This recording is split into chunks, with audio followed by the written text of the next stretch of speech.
feeling behind in life has been the topic of focus in my therapy sessions recently, and I thought, in case anyone could relate to that I would just talk about what that means for me and why I think that it's something that we can unlearn and I will only speak for myself, when life doesn't go the way that I had thought that it would, and when I can be in a point in time and it mismatches or it doesn't align with the path of life that I had envisioned for myself, I can be very good at nitpicking certain decisions that I've made that I think, looking back on, would have made my life potentially better. And I see them in these rosy coloured, happy tinted glasses that is not actually a true reflection of what my life would have been like. So then I have these two major points of feeling lack.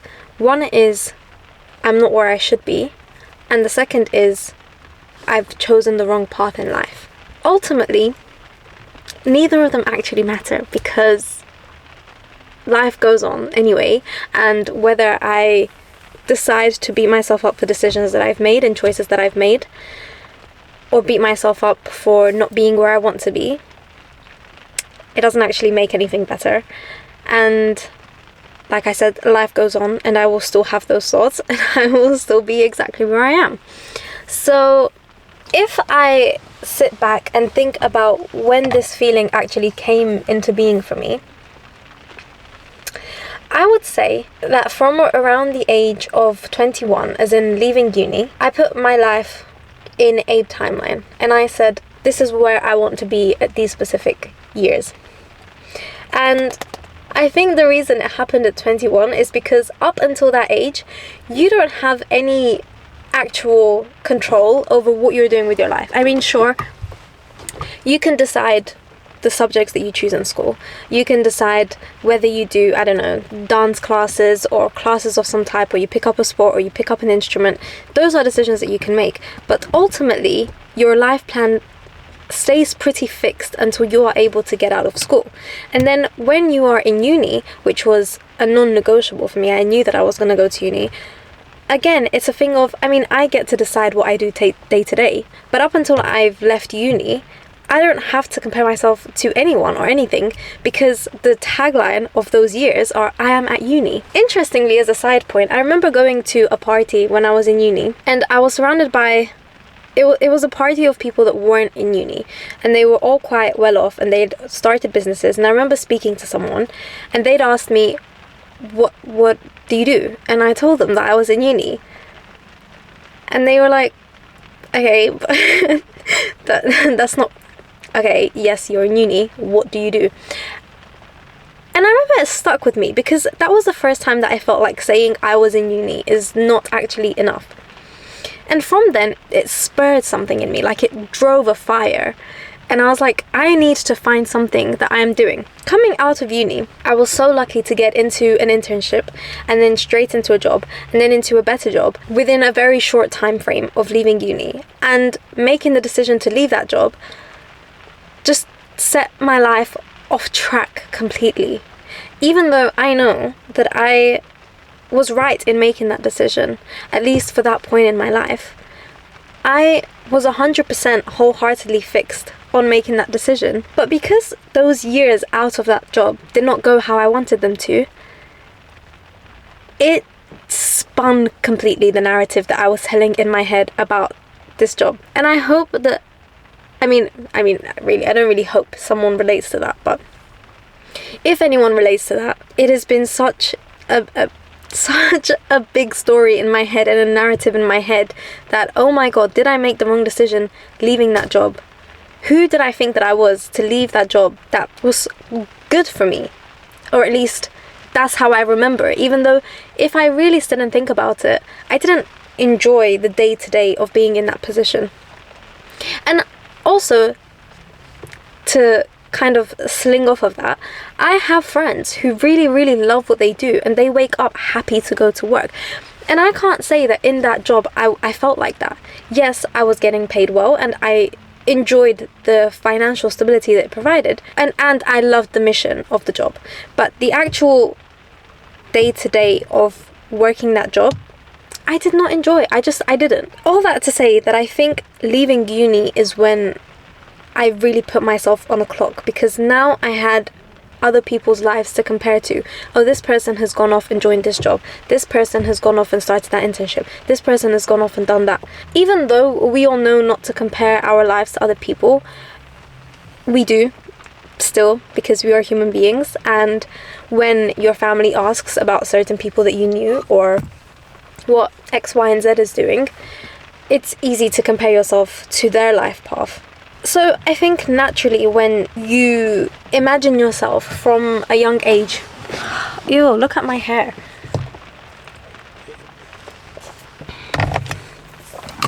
Let me fix that. Oh, that didn't do anything. Anyway, I think when from a young age you envision yourself doing certain things, you automatically now have a timeline to be on. And the truth is that, especially when you're young and before getting into adulthood, your perspective and your perception of what adult life will be like is so different to what it's actually like. Because when you actually, in real time, now have a job and have to wash dishes and have to do laundry and have to take care of your pets and have to go to adult appointments on your own that people aren't booking for you, and have to do a million other things and a social life, and you have all of these things on your plate, suddenly adult life isn't as easy as, oh, I do this and I'm happy, you know? And we can't really predict that when we're young, because when we're young and we're in school, we just assume, oh, being an adult will be like this, except I won't have to do school. I'll just be in a job that I enjoy and I love. I guess the question I've had to ask myself is, behind who do I think that I am in life? And behind which life path? And then to go with that, why do I think that that is the life path that I should be on? There's a lot of things in life that you can't predict, and I think it's always easy to hold ourselves to a certain standard, and then even when you are doing well off, there's always going to be someone doing better off than you. For instance, if you're in a room full of really well accomplished people, the fact that you're in that room is an accomplishment to begin with, because it means you too are a well accomplished person. But when you then discuss and have conversations with these well accomplished people, you're starting to feel behind in your own life, because suddenly you're surrounded by people who are doing better than you, or who are more advanced in their life path, or more advanced in life in general, whether they're older or not. And we lose perspective of that, I think. Also, to add to that, it doesn't help that when you choose to make a step that isn't linear and isn't progressive or externally, because I think this is the thing. If your decision looks like it progresses your life from an external viewpoint, as in the viewpoint of your family and friends, it is easy to feel justified in making that decision. However, when you make a decision that is either a horizontal decision or what would look like a regression, whether that be a pay cut or a demotion or a complete change in role, you have a feeling of having to over-justify why you made that choice. When at the end of the day, it doesn't matter why you made that choice. It is your life and you are in full control of making that decision, and the people around you should be supportive of the fact that you are a grown adult and can make your own decisions in life, and they should consider that you, being the sole person living your life, is capable of making that decision. Whether that's true or not is a different story. But for what I consider most capable adults in life, we are the only people that can decide whether a certain decision is the right decision for us. And then it is the responsibility of the people in our life to support that decision and to support us through that decision, and whether that be struggles that come with that decision or accomplishments that come from that decision, they should be there to support and not to berate the decision that you've made. Because I'll tell you one thing, if you had made a decision that looks like it is a regression on your life from an external viewpoint, but that decision actually ended up taking you somewhere better than where you had been,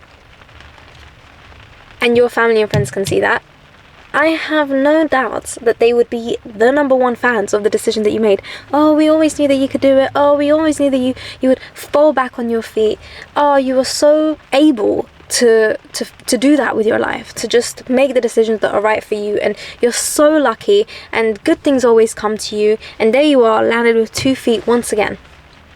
If that same decision doesn't seem from their point of view that it is making you more money or is progressing your life, the response isn't the same, is it? It doesn't get the same reception from other people. And I think naturally it won't, because other people won't understand.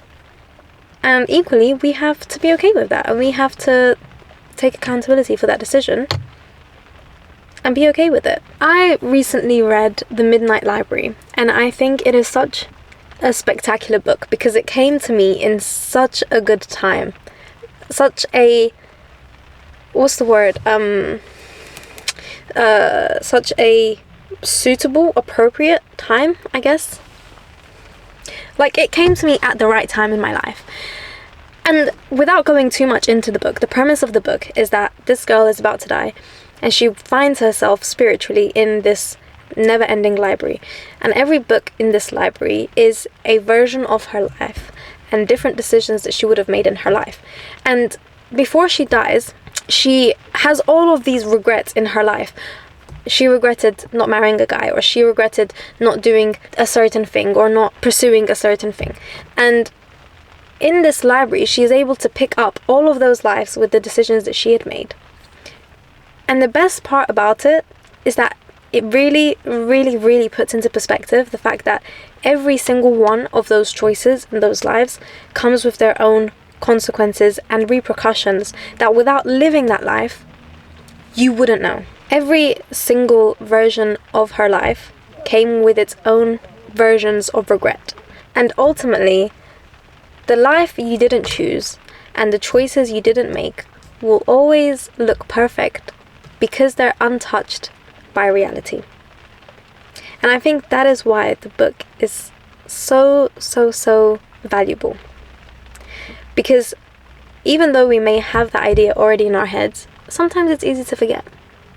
And this book really reminded me of that. And being behind assumes that there is a correct timeline of your life, and there isn't. And the book dismantles that. And any one of those versions of life is equally right. Yeah. Another thing that really puts things into perspective for me is that TV shows like Friends or How I Met Your Mother or, I don't know, even Two Broke Girls, those are TV shows that start when the main characters are in their mid-20s. And let me tell you one thing. This year, I'm turning 25. And it is, I think it's that, when I turned 24, it felt like, oh my god, 23 sounds young. 24 sounds old. 25 sounds like, okay, you need to get your life in order now. I don't know whether that is true for other people, but I just, as soon as I turned 24, like, I saw my whole life glimpse ahead of me, and I was like, wow, I am getting on. I am old. I'm old. I cannot be dilly-dallying with life anymore.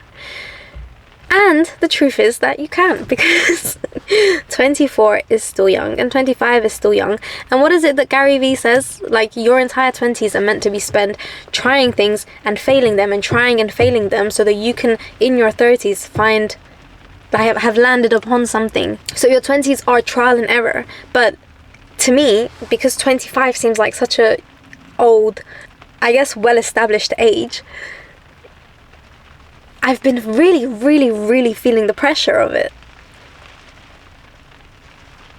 And 25 isn't actually old, but it's old enough to be a well-established adult, I think. And so the pressure actually is still there for me, I won't lie. But it kind of forces me to just make the most out of the decisions that I've made without having to regret the decisions that I didn't make. And to go back to that job, I'm so sure that if I had made a different choice, I would be really quite miserable. And I don't know if I would have stayed at that job very long. I don't know how much more of that job I would have really been able to take, because ultimately I wanted to move away and that job wouldn't have allowed me to do that. And really, I think what actually happens is that we don't necessarily want to go back and make different choices. We just want the reassurance that the choices that we've made are the right ones. And that is difficult when people externally aren't able to see that and aren't able to necessarily support you or reassure you. And then it becomes up to us to do that. And that's just, yeah, that can come with a lot of doubt, which I personally know. But really, I don't think that in a lot of cases, obviously not all cases, in a lot of cases, I don't think that having made a different choice, it would be a perfect life. And ultimately, it's too late to make that choice now anyway. So sitting with the distaste of regret in life just isn't pleasant. Anyway, I was thinking about moving forward, what can I do, because I can't keep having the same talk in therapy about this. I think one of the things is to just be more engaged in life. Like, do more so that you are actively present in your life and in the life that you live.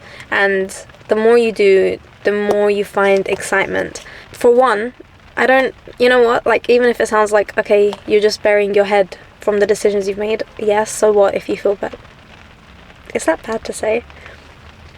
I don't know, but like, so what if you feel better? If you are making yourself so busy that you don't even have time to think about those decisions, great. And then hopefully you'll be so happy with the new activities that you've pursued and the life that you're living that you don't even think about the other one anymore, or the decisions that you made or didn't make.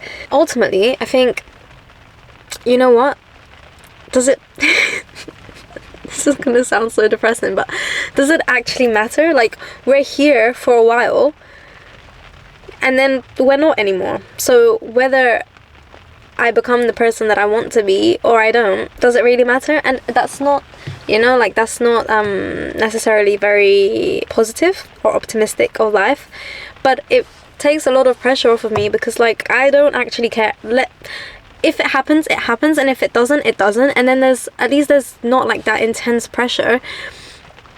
But saying that pressure gets put on you from a young age, because you have the expectations of all of your lineage, basically, of your family, put onto you from a young age of do well in school, go to uni, make sure you get good grades, make sure you get a job in this, make sure your job pays at least this amount. All of those expectations are placed on you from such a young age that you then have to unlearn those expectations. Like, when in your primitive years of development, you are getting all of those messages of what you should and shouldn't be doing, and then you have to let go of this burden or this pressure that you have had for so long. I don't know anything about parenting, and I don't really know enough about child development to be able to say just how much pressure is the right amount of pressure to make sure that your child feels like they can achieve things in life, and to make sure that your child doesn't carry the world on their shoulders. I don't know. Honestly, I don't. But I just know that if you are feeling all of this weight on your shoulders, and if you feel like you are on the wrong path of life, or not where you should be in the path that you are, it's okay. It's okay, because all you can do is control your own actions. And so as long as you're doing the best that you can do with the information that you have, that's all that matters. And if you are a friend of someone who is feeling that way, or a family member of someone who's made a difficult decision that you don't understand, be supportive about it. Yes, you can always tell them your opinion, But ultimately, once they've made that decision, you have to be supportive of that decision, because now the decision has been made. So what good is it to be telling them, "Hey kitty, hello honey"? What good is it to be telling them what you think they should have done instead? At the end of the day, I don't know why you should listen to me. You shouldn't. Who am I to tell you anything? But I've been going through it, okay? I've been going through it, and if anyone can give me any reassurance that 25 isn't this age where everything changes for you and where you have to have life fully figured out, that would be nice. When I think about it from the age of someone in their 30s, like if I imagine myself in my 30s, I would think, oh god, 25, oh, you had so much time until you reached your 30s. 25, god, that is so young. Because that's how I feel about being 20 or being 21.